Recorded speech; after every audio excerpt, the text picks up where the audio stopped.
you have two choices. You can dance life or you can drag it. Hi, my name is Yana. Thank you for watching. This episode starts with an audio introduction and continues with the video content. So remember to watch it until the end. And subscribe to this channel, leave a comment, share with friends. Thank you for being here and listening to Timeless Teachings. You're listening to Timeless Teachings, a global podcast with Yana Fry. We talk about consciousness, human potential, and happiness in daily life. Welcome to another episode of Timeless Teachings podcast. And today we have an incredible guest from Tel Aviv, Israel, Lenny Ravich, with us on show. And I'm so looking forward to this conversation, Lenny. So am I, Anna. And I'm going to go straight into a question that would be very inappropriate for a woman. I think it's less inappropriate for men. And in your case, I feel it's really relevant. Tell us, how old are you, please? I'll be, in July, I'll be 87. And my daughter asked me what it feels like to be 87. And I told her to watch an action film, because in an action film, the hero gets a bullet wound in his shoulder and a bullet wound in his stomach, and he's got a knife sticking out of his chest, but he's got to make it to the burning car to save his wife. And this is me at 3 o'clock in the morning on the way to the toilet. So that's what people have to look forward to. I've been married for 57 years, and I'm still in love with the same woman for 57 years. And if my wife ever finds out who that woman is, I'm going to be in very deep trouble. And people always ask me, what is the secret for such longevity in a marriage? And I always tell them, Exactly. It's what? Exactly. That would be my question too. Go ahead, ask. That's the same question. What is the secret of the longevity in the marriage? So tell us. You see, you asked. I asked. That's another point I want to mention about today, asking. And the secret is from the most amazing emotion in the world, fear. She's afraid to be alone, and I'm afraid of her. And I think the best way for any marriage to succeed is if a man knows that a woman is dominant, controlling, intelligent, strong, and just surrender. That's it. It's the only way to get through it for 57 years. I will make sure I tell it all my friends to make sure that we figure it out. And I also know that just recently, you're on stages a lot. You just spoke recently in India, right? Because I know some of my friends were there at the Professional Speakers Association event, and you are 87. And that's our first time having this conversation today. I look at you and I see a vibrant man with a lot of energy, with great humor and stories to tell. How do you do it, Lenny? First of all, at a very young age, I began to look at life as a bullfight. And with a bullfight, there are two players. There's the toreador and there's the bull. At a very young age, the toreador receives a present from his father, who was also a toreador. And he gives him his present, and he looks at it, and he opens it up, and he takes out a red cape. And he says, "What is this, Daddy?" And his father said, "It's a red cape, son." "What do I do with it, Daddy?" "Well, if you ever see a bull come towards you, son, I don't suggest that you put the cape in front of you. You see, the bull is not looking for you. It's not about you. You take the cape, you put it to the side, the bull comes rushing to the cape, and the audience screams, "Olé." And a good example of this was I went to a dinner with my son on his birthday, and I love to be with him, and he's very busy. And during the dinner, he got a phone call. His phone lit up, and he took it, and he made an apologetic gesture and then turned away and started to talk. And I realized that the cape was in front of me because I was getting angry and upset and also very sad that he would spend time on the phone while we were having dinner. And so I remembered the red cape and I put it to the side and I let the bull go. And the bull is the ego. Okay. The ego is a big one. And he got off the phone. So I picked my phone up and I dialed his number. And his phone lit up and he said, "Why are you calling me here?" And I smiled and I said, "Because I want to talk to you." So the cape helps us put the ego to the side and come up with something that you get your message across in a much lighter, comical, funny way. You both have a good laugh. And also at the same time, he got that message. And every time his phone lit up, we both had a good laugh. So when you asked me that question, that is my answer. Very early age, I realized that if I don't see life as entertaining, and by the way, that was the name of my keynote in Chennai, India, which was you don't have to be entertaining unless you want to get paid. For speakers, it's often very, very true, like 99.9% true. Yeah, you know, and so when you start to look at life as being entertainment, it's like anything else. It's like going to the gym and saying, "I'm going to build this part of my body up," and you have to work out with weights every day, or at least you know get your body fit. The same thing with humor. You have to start looking at what is funny about life. You have to start, no matter how damaging and painful it is, using the red cape and then changing your response to something kinder, funnier. This is a way of practice. It has to be practiced every single day. So at a very early age, I began to see life as entertaining. Everything is, and we're going through changes in the world.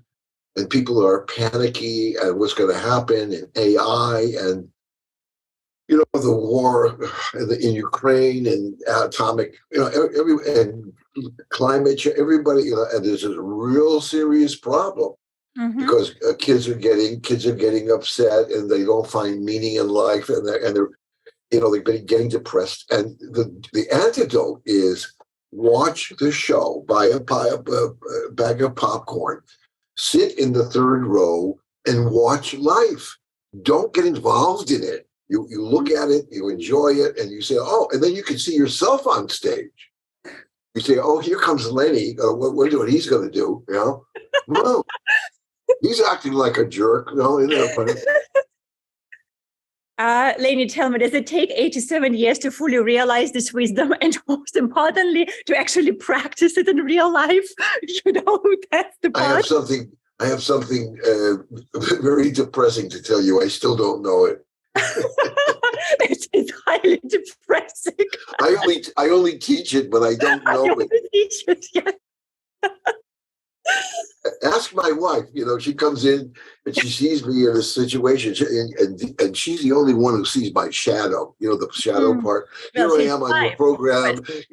I'm so happy and this and that. But she sees me, the monster. The Hulk, the Incredible Hulk, and she says, "Look at you. Look at you. I wish people would see you the way I see you. Are you the one that wrote the book about optimism? Is that you?" And then she reminds me that I'm not there yet. I'm not there. It's a work in progress. So anybody listening to this, there is no final point that you get to. It's constant work to live a good life with humor and laughter and optimism. And I have, of course, a few questions coming up. So let me just, they're bubbling. I'm like, okay, Lenny, now I'm going to ask, right? So You're all right? You're all right? Yeah, so first of all, for those... Can I get you a glass of water? I have my coffee here. Oh, I have mine.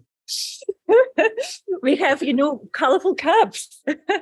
And for those who are watching this interview as a video, you will see that now when I'm looking at the back, right, there is a bookshelf behind Lenny, and I see a book. It is called Everlasting Optimism. And I'm guessing that this is the book that you're referring to when you said that you published the book, one of the latest ones. Yes, this is my latest one. I wrote it at the age of 83, I think. It's Everlasting Optimism. A lot of stories here and a lot of what we're talking about now appear in this. It's a very funny book because if you don't entertain, you don't get paid. Yes. So I made my book entertaining, and it's very funny, and I recommend it. And 9 principles for success, happiness, and powerful relationships, and that has a lot to do with optimism. People don't take optimism seriously enough, and it's on Amazon. You can get this on Amazon. Yes, I agree with you. And I definitely encourage people to get it. And of course, guys, check out description of the video, check out description of the podcast itself. There will be link there how you can connect and, purchase the book. And at the same time, I would like to ask Lenny, tell us something, whether it is from the book or from your own experience. Being funny for most people is very hard. Do you know? I mean, it's not an easy thing to do usually. People like to be a stand-up comedian, or let's say, I used to be on stages and acting. I have friends who are making movies, and they always tell me it is much easier to make a movie about drama than and make a really good comedy. So being funny is actually, it's a skill.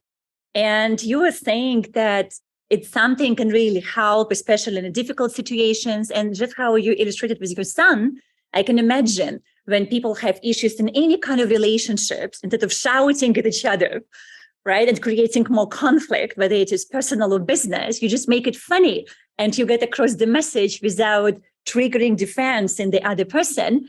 So could you share with us what is the easiest way to learn to be funny for those who are not very funny? Look, you just mentioned that it's a skill. Mm-hmm.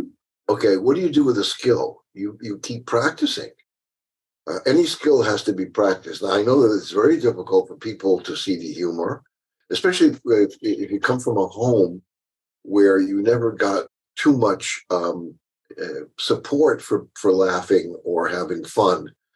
Because being funny doesn't have to be being funny. It just means having fun. It means being playful. You don't have to be funny, but you have to at least look at life as a playful experience and dance it. You have 2 choices. You can dance life or you can drag it. I know a lot of people just drag it along and they're victims and and there are people who say, okay, this happened.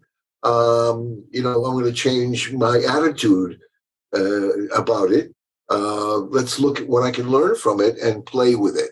One example of when I was in school, I was in 7th, 8th grade. This was in the United States. I was born in the United States.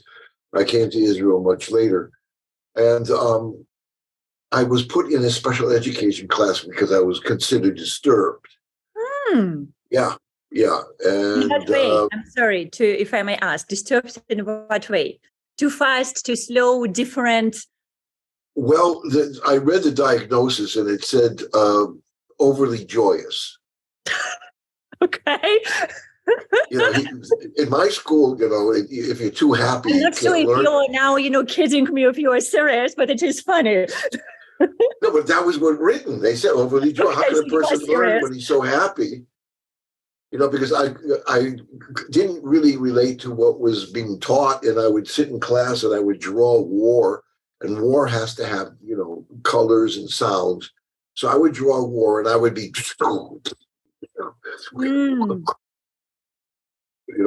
and then I looked up and I saw the class was laughing. They were looking at me and laughing, and I felt so good that I could make people feel good and laugh. I remember saying to myself at that age, this is why I came into the world. This is my meaning in life. But there was a woman in class who didn't particularly agree. I can guess who was the woman standing in front. I can't imagine who that could be. Right. You can't imagine. Yes. And so she took my chair and put it into the back of the room. And then I was asked to go to see a social worker.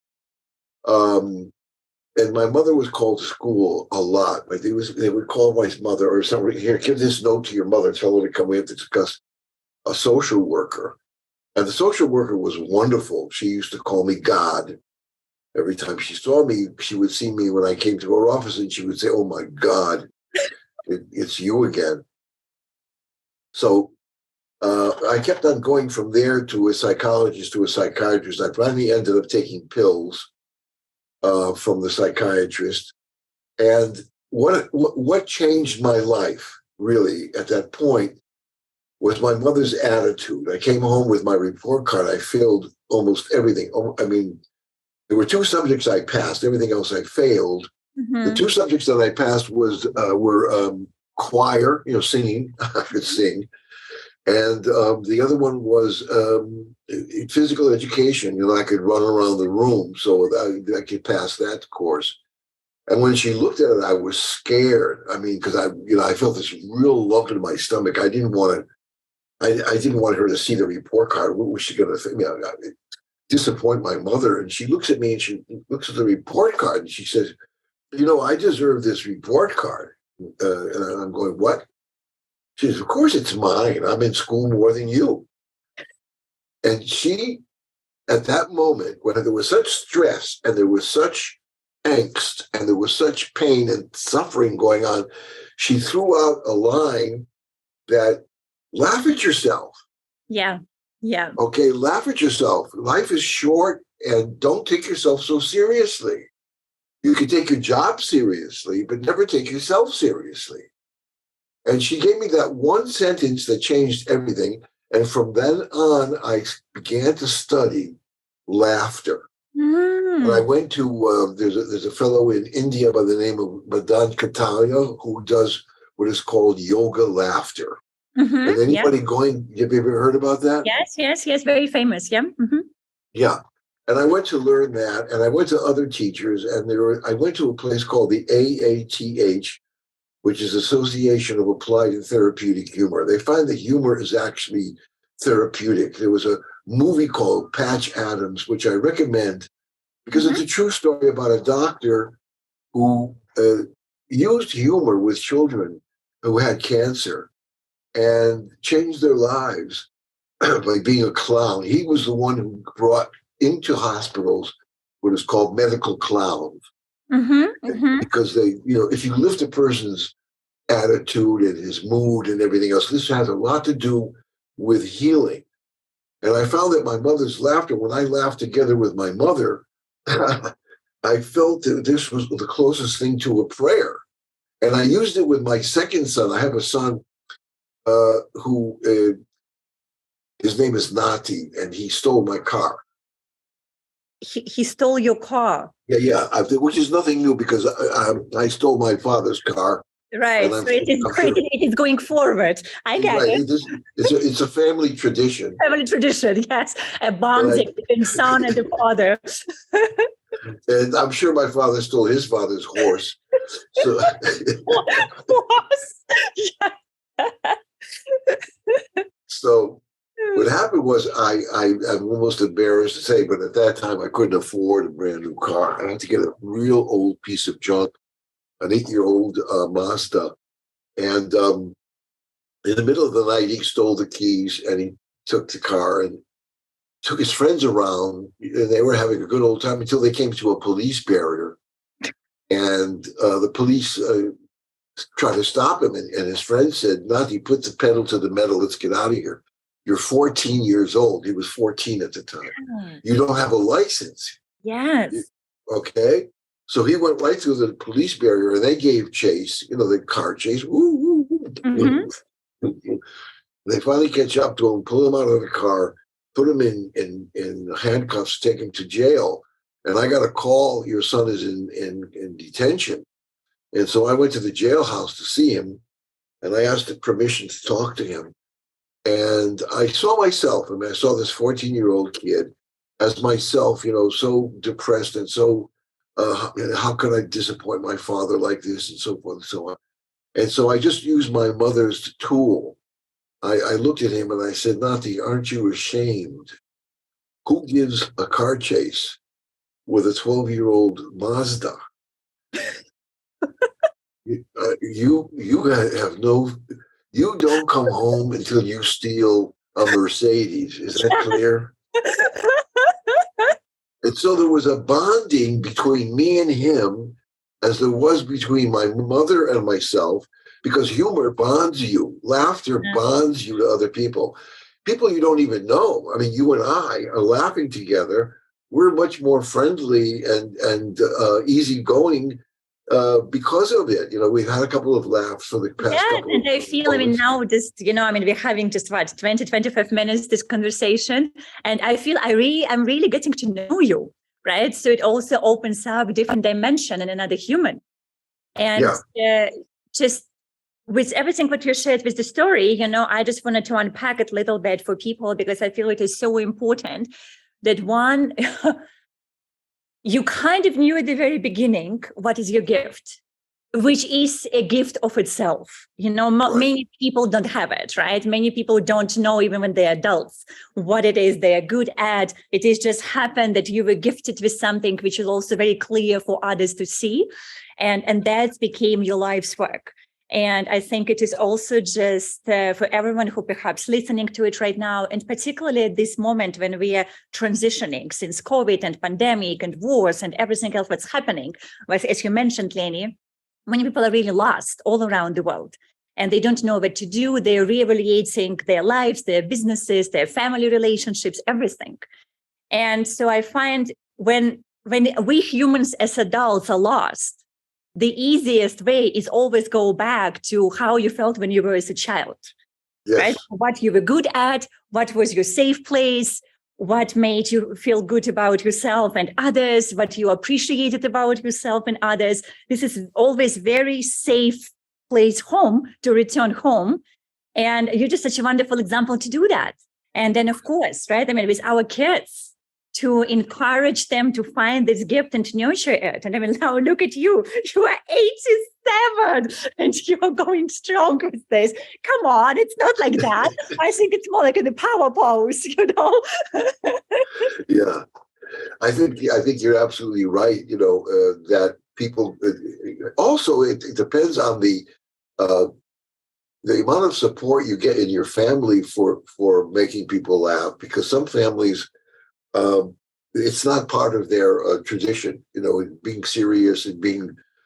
As a matter of fact, I was once a therapist, a Gestalt therapist, and I remember I had a group of people from Jerusalem who fired me, and they said, "We're getting a different therapist," and I said, "Why?" And they said, "We're looking for somebody more, more serious." and I found it, in therapy. I developed in 1993. I developed the first humor and laughter workshop in Gestalt therapy. In other words, using therapy to heal. And they thought that they thought that was silly. So that they wanted somebody serious. They wanted somebody to come in and do some Freud and so on. So what I got from my family was a lot of support in being who I was, because that's who my parents were. I mean, they were, my mother was funny in that sense that she said the report card belongs to me. Also, I told people when I was in Chennai, I was in India about a month ago, and I told them at the end of my story that I used to be disturbed, and when I was a child, and I'm still disturbed. And the difference between a disturbed child and a disturbed adult is this disturbed child gets humiliated, and the disturbed adult makes tons of money. Okay, if you're disturbed and you get on stage, you're okay. You're going to make a lot of money. You're going to get a lot of it. People are going to invite you all over the place. If you come on with your PowerPoint and start, becoming people are going to start looking at their watches, and they're going to start texting. I even said to the people there, I'm going to tell you a story, and if any time during the story you're not entertained, take out your phones and start texting, so I'll know that I'm not entertaining you. So that was a very good part. There's also one of the things that I learned in my life, which was very difficult for me, and that is to ask for what I wanted. And this was very hard, because why do I have to ask? And It's humiliating, and maybe it puts me in a lower place. Maybe it makes me look weaker. There are two things that vulnerability makes you closer to people, and one of them is to be in need. If you need something, people get closer to you because they want to help you.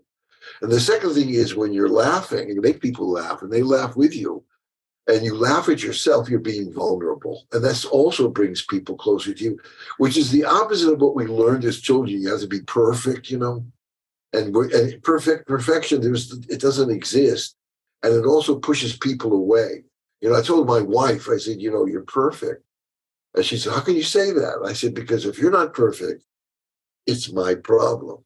Anything that's not perfect in this world is my problem.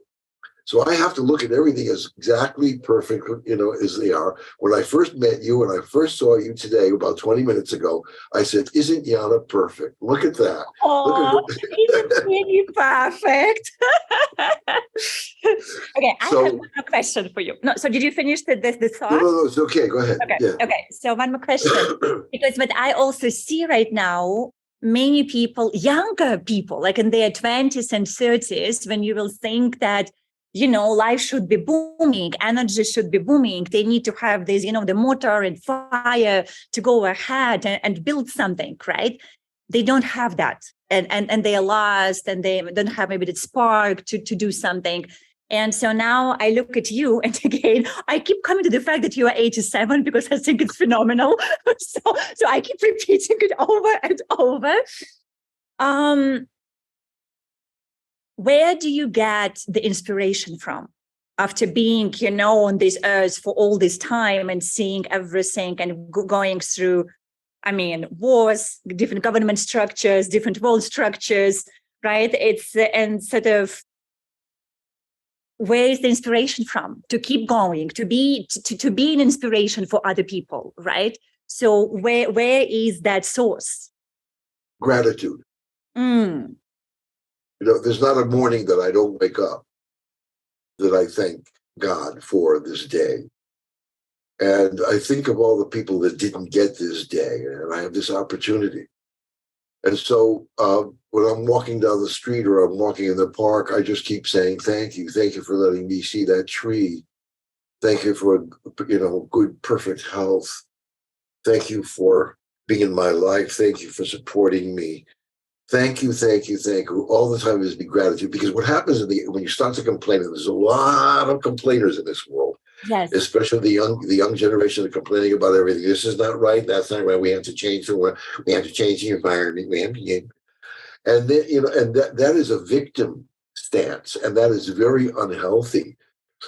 Number one, gratitude is very healthy. Number two, gratitude gives you a lot of this robust feeling. My God, I've got a day.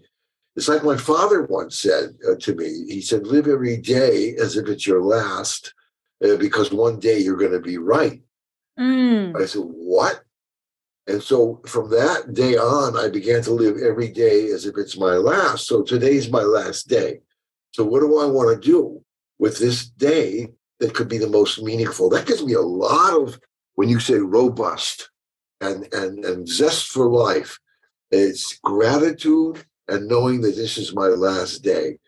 And I chose to spend it with you. It's very nice. It reminds me, I was my wife and I were in a place called Bodrum in Turkey, which is yes, I know Bodrum. Yes. Mm-hmm. Yes, it's a summer resort, Mm-hmm. And she kept on talking about Pamukkale. And I said, what is Pamukkale? And she said, it's a marvelous place. It's 12 hours by bus there and 12 hours bus back. And I said, I'm not going. And she said, go yourself. And she said, why? And I said, because today's my last day. And I don't feel like dying on a bus. So her answer to me was, she's very spontaneous. She said, where do you want to die today? If today's your last day? I said, next to the pool with a cold glass of beer. And if the angel of death doesn't come, I will order a hamburger. And this is a philosophy that I got from my mother, who used to eat garlic every night. And I never understood why she ate garlic every night. One night she forgot, and here I am. But that's beside the point. So I said, Mom. Now I got the story. I'm a bit slow. I was like, garlic. Oh. Garlic. One night she forgot. Here I am. Yes, got it.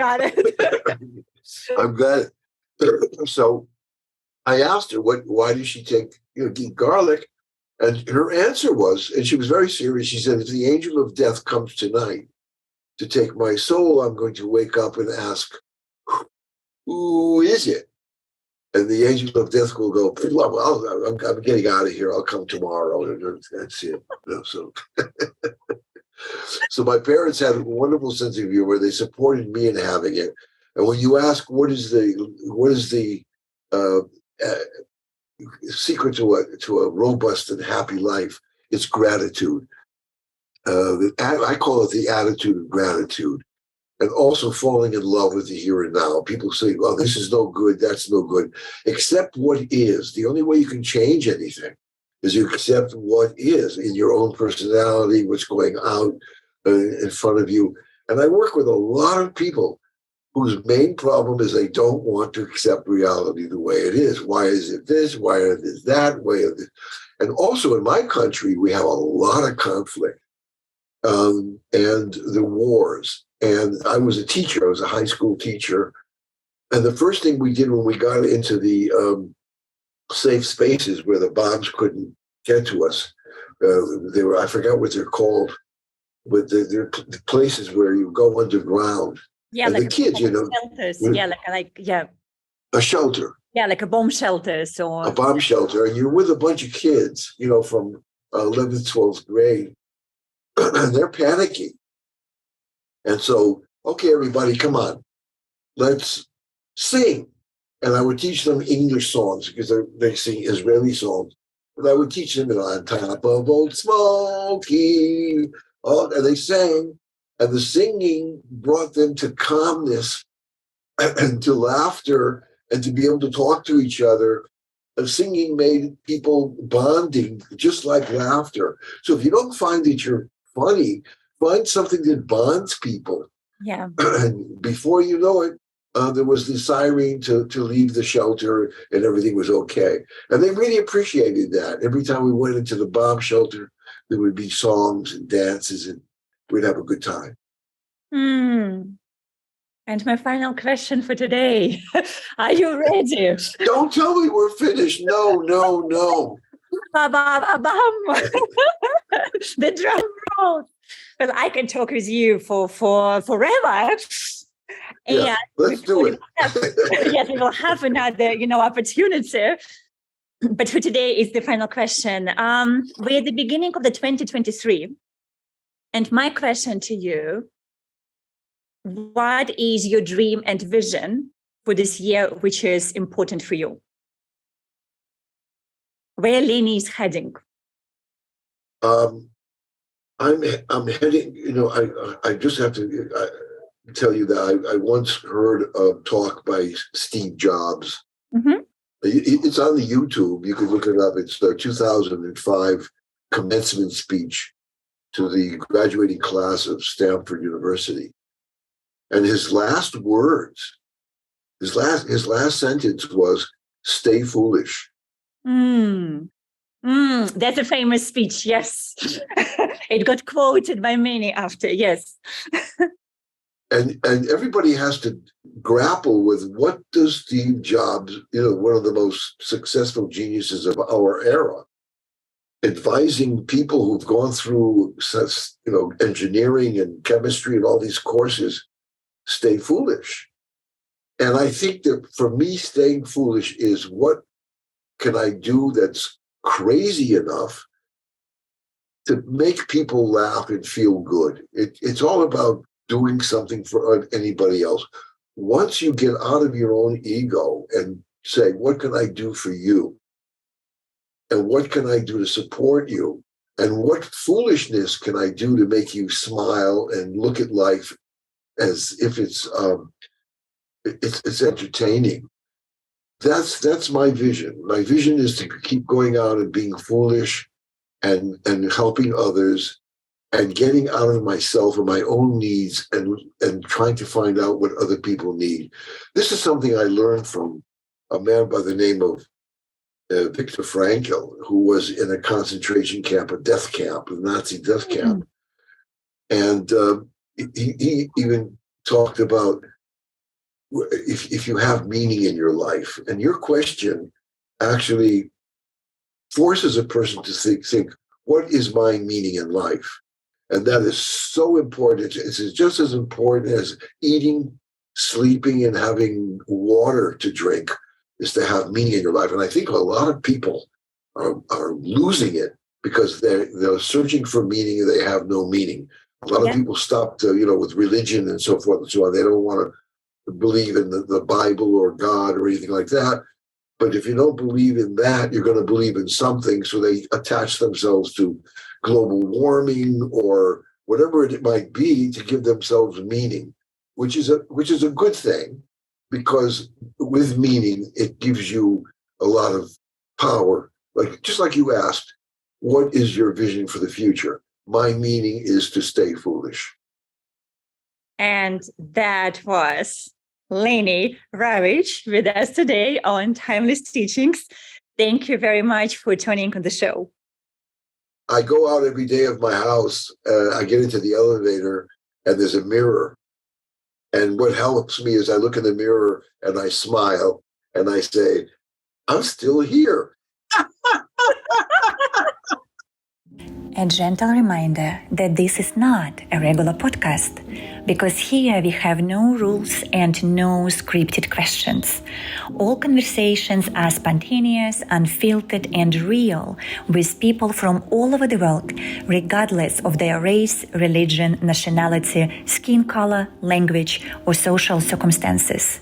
The intention for this podcast is to showcase the infinite variety of how human beings think and what they do to create happiness, fulfillment, self-realization, health, wealth, legacy, and overall, a truly spectacular life.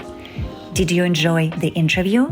Feel free to share this episode with friends, subscribe to the podcast and YouTube channel, and follow us on social media. And remember, you are the master of your own life.